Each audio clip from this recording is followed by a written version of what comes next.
A década é a de 70, grandes anos 70.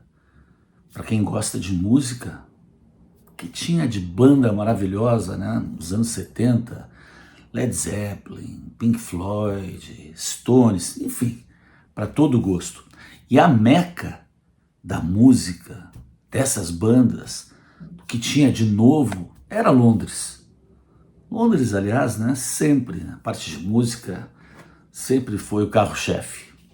Então, para quem tocava, quem tinha banda, ali era o melhor lugar para se estar.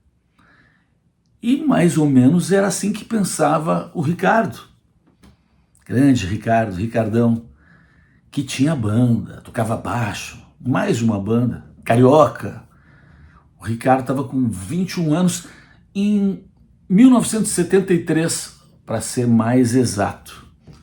Ele também fazia engenharia, né? Um cara de classe média, enfim, fazia engenharia, mas adorava a música, tinha, né, essa ambição musical também, e era louco para ir para Londres. Juntou uma graninha, papapá, e foi lá atrás do Hotel Copacabana, né, o Copacabana, que dá ali para a Avenida Atlântica, atrás, na rua de trás, que é a Avenida Copacabana, tem lá embaixo de um toldinho, tinha uma loja da Varig, que é quem fazia os voos internacionais, a empresa brasileira. Foi lá e conseguiu começar a transformar aquele sonho em realidade. Comprou a passagem dele para as férias de julho, né? Fazia faculdade e, pô, empolgadaço. O voo dele, quando chegou no dia do voo, ali em julho, o voo estava marcado para as 11 da noite, Ricardão, era 5 da tarde, já estava lá, animadíssimo, ansioso, e queria, naquela época, tu marcava o teu lugar na hora, né, que tu fazia o check-in ali, né? E ele queria sentar lá atrás, porque aquelas loucuras de... Ele sempre ouvia falar que se desse um acidente aéreo, uma coisa assim, as pessoas que sentavam atrás eram as que tinham mais chance de sobreviver. E ele pediu lá, viu, que eu quero um lugar na última fila. Aí a moça ali do check-in disse, olha, a última fila toda é para a tripulação. Naquela época, esses voos internacionais tinham uma tripulação muito grande, 17 pessoas. Muito grande, enfim. E o pessoal usava aquelas últimas poltronas para eles descansarem, se revezarem ali. Ela disse, não tem a última, mas tem aqui, essa outra aqui, na frente, janelinha. Topa? Quer ficar na janelinha? Ele disse, pô, demorou, é minha. Comprou a passagem. Quando entrou no avião, chegou na hora de embarcar, ele entrou no avião, estava lotado aquilo. Lotado, foi atravessando, lotado, lá atrás, o lugar dele na janelinha e do lado dele, por sorte, como a gente torce, né, quando a gente vai fazer uma viagem longa, que não sente ninguém do lado, né, por sorte as duas poltronas do lado dele estavam vazias, e ele era um cara grandão, o Ricardo é um cara grandão, tá aí vivo, tá com 71, se não me engano, o Ricardo agora, em torno de 72 anos. Na frente dele, inclusive, estava sentado um cantor, Agostinho dos Santos, que era muito famoso lá naquela época. Eu até lembro, Agostinho dos Santos, músico que estava fazendo essa viagem também, ia para um festival da canção na Grécia, alguma coisa assim. Estava bem na frente dele e ele disse que o Agostinho baixava aquela cadeira dele com tudo, né? E aí ele tinha a opção de sempre ir para o lado. E foi voo maravilhoso. Voo de noite, saiu às 11 da noite, correu super bem, eram umas 2 da tarde, assim, faltavam 5 minutos para aterrissar no aeroporto de Orly, em Paris. O Ricardo, já tinha visitado, naquela época tu podia visitar a cabine, tinha ido 2 vezes visitar lá na cabine, tinha conhecido uma guria lá na frente, a Rita, nessas idas dele, bateu papo, como tinha esses dois lugares vagos lá atrás, a Rita sentou do lado dele, uma parte da viagem, ficaram batendo papo, ela tinha 19 anos, ele 21. Enfim, faltava 5 minutos para descer, todo mundo com o cintinho afivelado. O Ricardo vê ali o pessoal da tripulação ali meio que atrás dele, uma movimentação, ele olha, vinha saindo uma fumacinha, uma clarinha, sabe essa fumacinha que às vezes sai do ar-condicionado no carro? Uma fumacinha branca, nada demais, saindo ali por baixo. O pessoal estava ali já meio com um extintor de incêndio, que poderia ser alguma coisa, um cigarro naquela época se fumava em um avião, né? Que alguém pudesse ter fumado no banheiro, enfim. Bem branquinha, nada, uma fumacinha de nada, não chamou a atenção de ninguém. Mas o Ricardo levantou, faltava 5 minutos, todo mundo afivelado já estava em processo, né, de aterrissagem. E ele levantou e foi indo lá para frente. Bateu nele uma coisa, não sei, ele não... levantou, instinto, foi indo lá para frente. Conhecia bem o caminho, né, já tinha ido 2 vezes para a cabine. Quando estava chegando lá na frente, o comissário-chefe, o que tá fazendo aí, garoto? Que isso, guri? Estamos aterrissando, pô. Volta lá pro teu lugar. O Ricardo conta que passou batido por ele, nem ligou porque ele falou. Passou batido e quando chegou lá na frente, que ele se virou, tava aquela fumacinha branquinha, um pouquinho acinzentada que estava lá atrás, já tinha virado um fumação cinza, forte, tipo aqueles que tem nos pneus, que o pessoal quando queima pneu no meio, naquelas passeatas, naquelas manifestações, aquilo já tinha, nesse trajeto dele, hein, de caminhar de lá, ele nem viu isso, porque ele não olhou para trás, ele foi.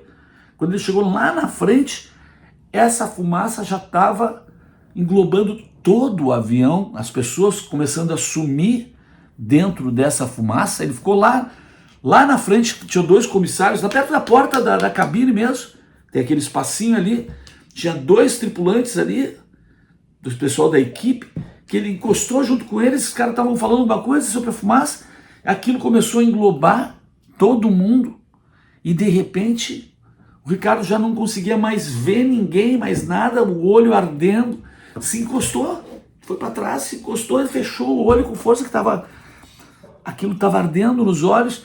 Não tinha tumulto nem nada, porque não caiu as máscaras de oxigênio, não caíram as máscaras de oxigênio, aquela fumaça tóxica que tomou conta daquela cápsula foi inalada por aquelas pessoas afiveladas nas cadeiras. Na primeira inalada, elas já ficaram meio tontas, na segunda, terceira já desmaiaram, na quarta e quinta começaram a morrer. O Ricardo, lá na frente, encostado, já não via mais os tripulantes, nem ouvia a voz deles, provavelmente eles... O Ricardo disse que sentiu naquele momento o abraço, literalmente ele conta que sentiu o abraço da morte, vou morrer.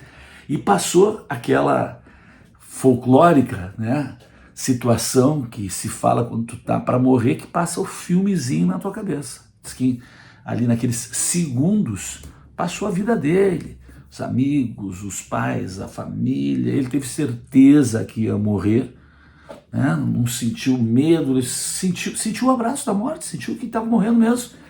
E de repente o avião embicou. Na percepção dele, fez 90 graus, né? Bicou com tudo, ele sentiu que estava realmente caindo de bico. Na verdade, não estava exatamente de bico. O que acontece é que o pessoal, né, que estava na cabine, eles viram que, apesar de faltar tão pouco para chegar no aeroporto, não ia dar tempo. Não ia dar tempo porque aquela fumaça que vinha de toda a cabine, de todo o avião, né? Era fogo que estava por dentro, por isso até inclusive que não caíram as máscaras, porque no ducto aquele, que onde tem o oxigênio, aquilo junto, né, fumaça, oxigênio e tudo, aquilo virou um fogo por dentro, a carenagem toda, né? Tava com fogo por dentro.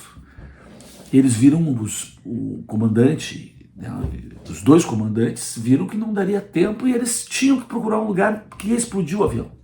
Eles precisavam achar um lugar para pousar.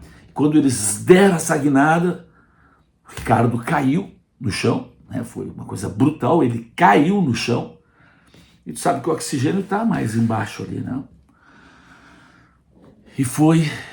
Ele lembra que ouviu o barulho quando o avião aterrissou, né? Um pouso de emergência, uma plantação de cebolas. E ele disse que ouviu o barulho mais assustador, porque aquilo foi deslizando, foi batendo em árvore, foi, enfim, né? Mas os caras conseguiram pousar. Eles conseguiram, foi um ato assim de bravura. Conseguiram pousar, e quando começou esse barulho, já pousado, e aquele barulhão, o Ricardo, ele apagou. Ricardo apagou. E aí é o que ele sabe que aconteceu. Demorou 10 minutos para os bombeiros chegarem.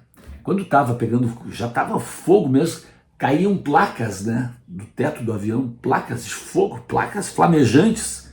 Caiu uma nas costas dele, do Ricardo, ele lembra ainda disso, no momento que ele apaga, né, provavelmente, né, inalando aquela fumaça tóxica, e, enfim, aquele caos todo ele apagou.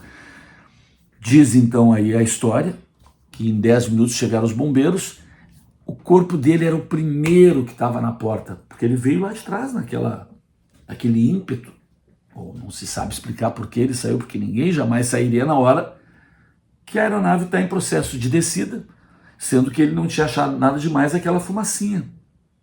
Mas ele levantou, não quis nem saber o que o comissário falou para ele, e o corpo dele, em resumo, o corpo dele era o primeiro na porta. Quando os caras arrancaram a porta, viram, né, acharam que todo mundo estava morto, aquele corpo ali estava morto, mas quando foram olhar, um bombeiro disse que está vivo. Tiraram ele, primeiro, vivo, na maca, levaram para o hospital, com a certeza, ele estava todo, as roupas já estavam quase nuas, as roupas todas queimaram e tudo. Pelo posicionamento dele lá na frente e pelo porte dele físico, altura e tudo, acharam que ele era um dos comissários de bordo. Fulano tal. Esse aí é o fulano tal, tá aqui na frente, o lugar dos comissários, na hora do pouso, enfim, estava na frente. O único sobrevivente que estava dentro do avião. Todos os passageiros morreram. Todos os passageiros morreram, e aquele que eles pegaram ali era um dos tripulantes. Eram 17 tripulantes. Ricardo, ou seja, o comissário, né, na concepção deles, o comissário tal, o único sobrevivente, foi levado para o hospital. Nisso, todas as famílias, a Varig informou todo mundo, olha, aconteceu isso, não... Todos os passageiros morreram.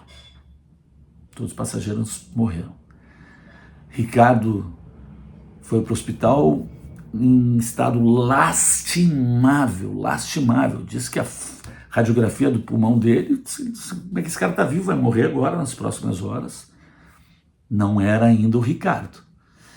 Na casa dele, né, já, enfim, aquele caos, pai, mãe, tudo, né, o filho morreu, já estavam lá os colegas da faculdade, velório, aquela coisa, né, clima de tristeza, velório, a faculdade já colocou lá no mural, né, tarja preta, papapá, nós colegas, papapá, enfim, o caos também, aqui no Brasil, morte certa, todo mundo, o cara morreu, né?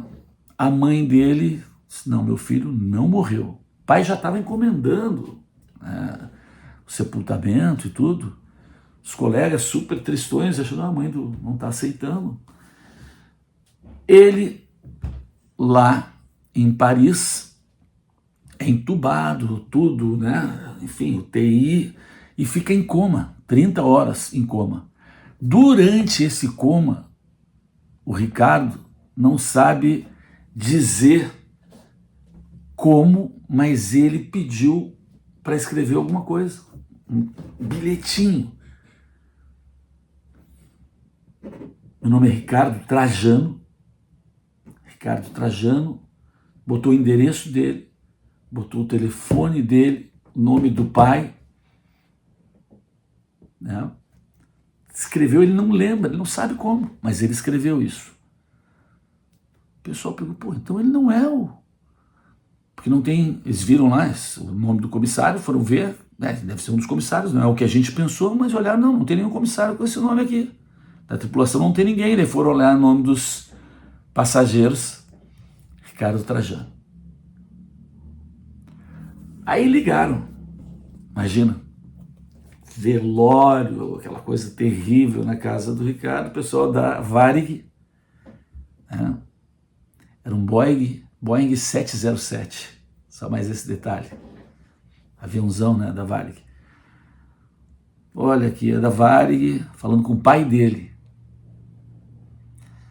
A gente tem uma notícia para vocês, queria pedir desculpas, né, por não ter passado essa notícia antes, mas o filho de vocês é o único passageiro sobrevivente. Imagina, tá muito mal, mas é o único sobrevivente. Bom, daí aquilo que era um velório virou um... Não, mas imagina, não dá para imaginar isso. E a mãe dele, puta, disse, eu falei, eu tô falando, não disse, o filho não morreu, eu tô falando. Bom, daí ele passa 2 meses, ele tá completamente, né, o pulmão dele destruído, tudo, tem as costas completamente queimadas, na bunda, no início da coxa. Ele fica 2 meses na UTI, os pais dele, a Varig leva os pais para lá, não podem ver ele conta que todo dia os pais dele escreviam num cartaz, uma caneta grossa, força Ricardo, bora lá, tu vai sair, tu já tá melhorando. Ele disse que todo dia às 4 da tarde chegava uma enfermeira e tirava e mostrava para ele. Ele disse que ele viveu aqueles dias esperando aqueles cartazinhos com essas... que é uma coisa tão simples, mas isso aquilo fez tanta diferença para ele. Aquelas palavras de estímulo dos pais.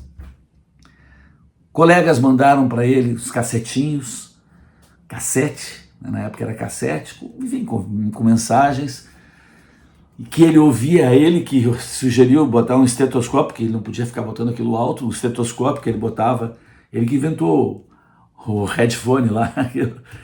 O headphone foi inventado só no final dos anos 70 e ele criou essa história do estetoscópio. Bom, enfim. Aí ele passou 2 meses em Paris, daí conseguiram transportar, a Varig que fez lá um setor do avião, com 2 médicos franceses, enfim, trouxeram ele para o Brasil, onde ele ficou mais 1 mês internado, e todo o processo maluco, né, de recuperação de uma coisa dessa, ele se recuperou, casou depois, teve uma vida, virou engenheiro, casou, 2 filhas maravilhosas, e agora, nos últimos 5, 6 anos, dá palestra sobre isso, né? Tem farto material na internet a respeito dessa história. Uma parte também importante disso, entre tantas mini histórias que tem aí, um cara liga para ele, né, 20 anos depois, Ricardo, tudo bom? Aqui é o Ricardo também. Mas estou louco para falar contigo há muito tempo. Fala, queria te contar que minha tia e a minha mãe, elas eram para ter ido nesse voo. Só que elas estavam em São Paulo e elas precisavam pegar a ponte aérea, né? Porque o voo saía do Rio de Janeiro. E por algum motivo elas se atrasaram, aquela velha, algum motivo, né? O que será que fez? Elas se atrasaram Quando elas estavam pegando a ponte aérea, já disseram, vocês não vão conseguir chegar a tempo. De pegar é o voo. Mas elas estavam indo, não era para Paris nem para Londres, era outra cidade, acho que era na Espanha, alguma coisa assim, e disseram, não, mas... Porque naquela época saíam vários voos internacionais saíam sempre a partir das 11 ali. Mas tem um outro voo que passa, não sei o que, pode deixar vocês lá. Toparam. E isso salvou elas, a tia e a mãe dele, que estava grávida desse Ricardo, são as duas pessoas que estariam sentadas naquelas duas poltronas ao lado do Ricardo Trajano. E por isso o nome dele é Ricardo, em homenagem ao Ricardo Trajano. Achei essa história muito bacana, nesse momento que tem caído muitos aviões, enfim, uma história muito interessante. Resolvi compartilhar com vocês.